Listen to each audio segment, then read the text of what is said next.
CM చెప్పినా పెంచేదే లే. ధాన్యం కొనుగోలులో ట్రేడర్లు, మిల్లర్ల దందా. ఇందులో వీరు కనీస మద్దతు ధర కన్నా తక్కువకే కొనుగోలు. నాణ్యత ప్రమాణాల పేరుతో అడ్డగోలు కోత. క్వింటాలుకు 500 నుంచి 600 దాకా కట్. సన్న రకాలైతే 7 నుంచి 800 దాకా కోత. పండుగలు సెలవుల ధ్యాసలోని అధికారులు. కొనుగోలు కేంద్రాల్లో పెరగని సేకరణ. మిల్లర్లు, ట్రేడర్లు, మార్కెట్ సిబ్బంది కుమ్మక్కు. జనగామ మార్కెట్లో అవే ధరలకు కొనుగోలు. బుధవారం కంటే క్వింటాకు 30 అదనం. గత్యంతరం లేక అమ్ముకుంటున్న అన్నదాతలు. ఇది ప్రభుత్వం ఎవరున్నా సరే ఈ మార్కెట్లో జరుగుతున్న దీన్ని ఆపలేకపోతూ ఉన్నారు. ముఖ్యమంత్రి స్వయంగా వారే అన్నారు, కొనుగోళ్ల విషయంలో తక్కువ ధర చెల్లిస్తే సహించేది లేదు. ధాన్యం కొనుగోళ్ల పట్ల చిత్తశుద్ధితో ఉన్నాం. జనగామ మార్కెట్ ఘటనపై సీఎం సీరియస్. ఆంధ్రజ్యోతి కథనాన్ని జోడిస్తూ రేవంత్ ట్వీట్. అదనపు కలెక్టర్ రోహిత్ సింగ్కు అభినందన. 3 ట్రేడర్లపై కేసులు, కార్యదర్శిపై వేటు అనేది ఉంది. ప్రభుత్వం ఎంత సీరియస్గా చెప్పినా వీళ్ళు ఎందుకు భయపడట్లేదు? ఏం జరుగుతున్నది అంటే,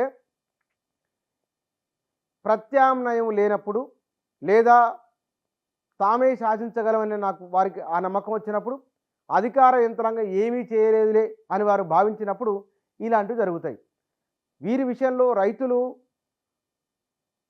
కరెంటు, నీళ్లు, ఎరువులు, విత్తనాలు ఇన్ని రకాల సమస్యలు తట్టుకొని వారు ఆరుగాలం కష్టపడి పండించిన ధాన్యాన్ని మార్కెట్కు తీసుకొని వస్తే, అక్కడ రైతుల తరఫున ఉండాల్సిన అధికారులు నిర్లక్ష్యంగా ఉండడము, ఈ ట్రేడర్లు, మిల్లర్లు కుమ్మకై రైతులను నిలువున ముంచడము, ఇది కళ్ళ ముందు ఒక జనగామనే కాదు, రాష్ట్ర వ్యాప్తంగా దాదాపు అన్నిట్లలో ఇలాంటి ఆవేదననే రైతుల నుంచి వ్యక్తమవుతున్నది.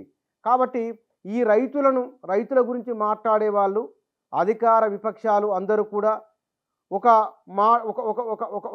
ఒక మాట మీదకి వచ్చి రైతులను ఆదుకునే విధంగా ఏ మార్గాన్ని, ఏ విధానాన్ని అవలంబిస్తే మంచిదో ఈ విషయంలో ఒక నిర్ణయం తీసుకోవాల్సిన అవసరం ఉన్నది.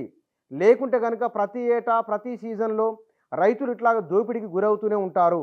కేవలం పత్రికల్లో, టీవీల్లో వార్తలుగా రైతుల సమస్యలు మిగిలిపోకూడదు అనుకున్నప్పుడు దీనిపైన ఒక అఖిలపక్ష సమావేశం ఏర్పాటు చేసి రైతులకు మొత్తం రాష్ట్ర వ్యాప్తంగా ఉన్న మార్కెట్లలో ధాన్యం ఎట్లా కొనుగోలు జరుగుతున్నాయి, ధాన్యం నాణ్యత ప్రమాణాల పేరుతో జరుగుతున్న దందా ఏమిటి, రైతులు దోచుకుంటున్న తీరు ఏమిటి, ఇవన్నీ బహిరంగ రహస్యాలే.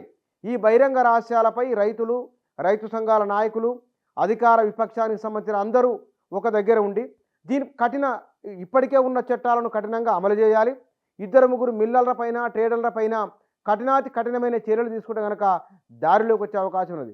గతంలో గత ముఖ్యమంత్రి కేసీఆర్ కూడా ఈ మిల్లర్లు, ట్రేడర్ల ఈ దందాకు సంబంధించి అధికార యంత్రాంగం ఎట్లా పనిచేస్తూ, ఎట్లా వ్యవహరిస్తుందో వీటికి సంబంధించిన విషయాలు ఆయన చాలా మీటింగ్లలో, అధికారులతో సమీక్ష సమావేశాల్లో కూడా చాలా సందర్భాలు ప్రస్తావించారు. ఇప్పుడు అదే ఇక్కడ కొనసాగుతున్నది. ఈ ప్రభుత్వం ఈ విషయంలో, రైతుల విషయంలో కఠినమైన చర్యలు తీసుకొని 2-3 వాళ్ళ వ్యాపారాలుగా క్లోజ్ చేసే విధంగా కఠిన చర్యలు తీసుకుంటే ఎంతో కొంత వారు దారిలోకి వచ్చే అవకాశం ఉంటుంది, రైతులకు మేలు చేసే అవకాశం ఉంటుంది. ఈ దిశగా ప్రభుత్వము, అధికార విపక్షాలు అడుగువేయాలి. ప్రభుత్వం తీసుకున్న నిర్ణయానికి విపక్షాలు కూడా మద్దతునివ్వాలి. రైతులను సామూహికంగా అందరూ కాపాడుకోవాలి.